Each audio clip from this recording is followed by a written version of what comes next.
ಒಬ್ಬ lorry loader ವಿಮಾನದ company ಮಾಲೀಕನಾಗಲು ಸಾಧ್ಯನಾ? ಇದು ಯಾವುದೋ ಸಿನಿಮಾ ಕಥೆ ಅಲ್ಲ, ರಿಯಲ್ ಸ್ಟೋರಿ.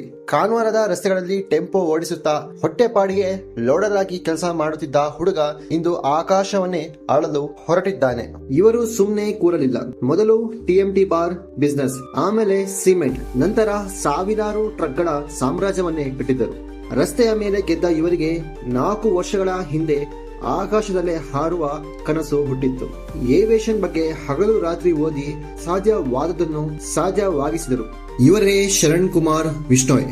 ಇವರ ಕನಸಿನ ಶಂಕರ್ ಏರ್ಲೈನ್ಸ್ ಉತ್ತರ ಪ್ರದೇಶದ ಲಕ್ನೋ ನಗರದಿಂದ ದೆಹಲಿ ಮತ್ತು ಮುಂಬೈಗೆ ಸಂಪರ್ಕ ಕಲ್ಪಿಸಲಿದೆ. 2026ರಲ್ಲಿ 3 ವಿಮಾನಗಳ ಮೂಲಕ ಇವರ ಕನಸು ಹಾರಾಟ ಆರಂಭಿಸಿತು. ಕೊನೆಗೆ ಒಂದೇ ಒಂದು ಮಾತು, ಜೇಬಿನಲ್ಲಿ ಕಾಸಿಲ್ಲದಿದ್ದರೂ ಪರವಾಗಿಲ್ಲ, ಎದೆಯಲ್ಲಿ ಛಲ ಇದ್ದರೆ ಮುಟ್ಟಲಾಗದ ಎತ್ತರ ಯಾವುದೂ ಇಲ್ಲ.